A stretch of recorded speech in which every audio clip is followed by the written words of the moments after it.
Hello বন্ধুরা, আমি রাম। আজকে একটা 4 ওয়ে ডাইভার্টার কনসিল করা হয়েছে। এবার টালি বসানো হবে, সেই জন্য লাইনটা চার্জ করা হয়েছে। এবার জাস্ট টেস্ট করে নেব যে কোথাও লিক আছে কি না। এটা গিজারের জন্য রাখা হয়েছে এই জায়গাটা। এখানে আমি লিখেছিলাম 3 ওয়ে ডাইভার্টার, সেখানে দোকানদার 4 ওয়ে ডাইভার্টার দিয়েছে। এবার তার কারণ আমার এখানে হচ্ছে স্পাউটের সঙ্গে হ্যান্ড শাওয়ার আছে, অতএব আমার একটা লাইন লাগছে, একটা। আর কনসিল বডি শাওয়ারের জন্য একটা লাইন, দুটো। আর একটা শাওয়ারে চলে যাচ্ছে, ওই টপেরটা, এটা না, এটা জাস্ট চেক করার জন্য লাগানো হয়েছে। তিনটে, একটা লাইন আমার এক্সট্রা থেকে যাচ্ছিলো, এই লাইনটা। অতএব এখানে যার বাড়ি কাজ করা হচ্ছে, কাস্টমার খুবই ভালো, সমস্ত কাজটা আমার উপর ছেড়ে দিয়েছে। এবার আমাকে বলছে, মিস্ত্রি তুমি তোমার মতো করে করো, ওই লাইনটা কী করো, আমি টাকা দিয়ে কিনেছি, একটা লাইন আমি বেকার হতে দেবো কেন, সেটা তুমি কিছু করো। অতএব এই যে লাইনটা টানা হয়েছে, এটা যদি সিঙ্গেল ওয়ে শাওয়ার আছে, 2 ওয়ে হলে দুটোই শাওয়ারে চলে যেত।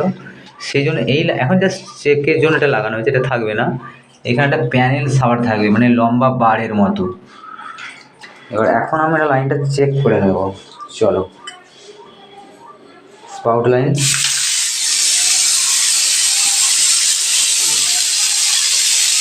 প্রেসার দেখতেই পাচ্ছে, নো প্রেসার পাম্প, কোনো প্রেসার পাম্প লাগানো হয়নি লাইনটার মধ্যে।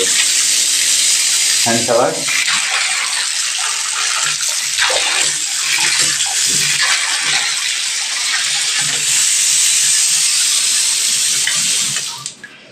এবার বডি শাওয়ারটা চেক করবো, বডিতে।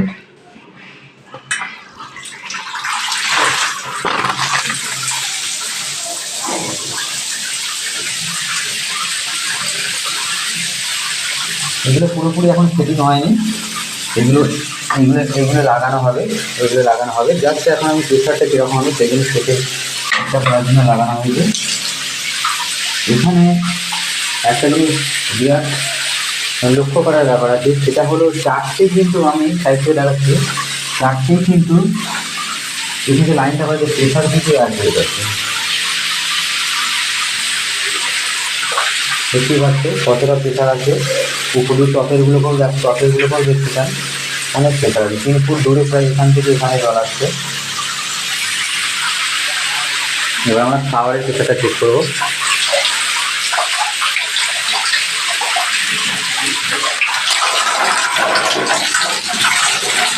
শাওয়ারটা আম অনেক আসছে, আমার ভিজাই জল চলে আসছে অবস্থা।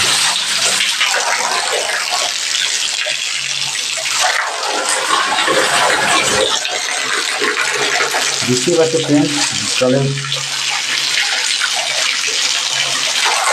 লেভেল শুরু আছে।